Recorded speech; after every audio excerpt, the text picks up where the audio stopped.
ഇപ്പോൾ നിങ്ങൾ കിടപ്പ് രോഗിയായിട്ടുള്ള ഒരാളുടെ അടുക്കൽ സംസാരിക്കാനിരിക്കുമ്പോൾ സംസാരിച്ചുകൊണ്ടിരിക്കുന്നതിനിടയിൽ അയാളുടെ പാദങ്ങളൊക്കെ ഒന്ന് മസാജ് ചെയ്യുക. ആ മസാജിന് വളരെ തെറാപ്യൂട്ടിക് ഇഫക്റ്റ് ഉണ്ട്. അങ്ങനെ ചെയ്ത് കഴിയുമ്പോഴത്തേക്കും അവർക്ക് മാനസികവും ശാരീരികവുമായിട്ടുള്ള ഒരുപാട് മാറ്റങ്ങൾ ഉണ്ടാകുന്നുണ്ട്.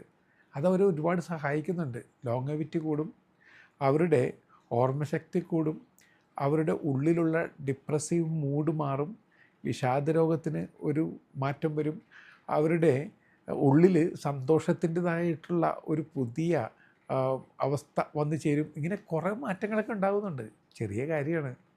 പണ്ടൊക്കെ ശിഷ്യന്മാർ ചെന്ന് ഗുരുവിൻ്റെ പാദം തൊട്ട് വന്ദിക്കും. അതിൽ എന്താണ് അടങ്ങിയിരിക്കുന്നത്? ഈ പാദം തൊട്ട് വന്ദിക്കുമ്പോൾ ഗുരുവിൻ്റെ ചൈതന്യം ഇയാളിലേക്ക് ആവാഹിക്കപ്പെടുന്നുണ്ട് എന്നൊരു വിശ്വാസമുണ്ട്. അതായത് ഇയാളിങ്ങനെ കറങ്ങിക്കൊണ്ടിരിക്കുന്ന ആ ചൈതന്യത്തിൻ്റെ വ്യൂഹത്തിലേക്ക് ഈ ശിഷ്യൻ കൂടി ചേരുകയാണ്. അത് ബഹുമാനത്തിൻ്റെ, ആദരവിൻ്റെ ഒരു പ്രതീകം മാത്രമല്ല, മറിച്ച് ചൈതന്യം ഏറ്റെടുക്കലിൻ്റെ പ്രതീകം കൂടിയാണ്.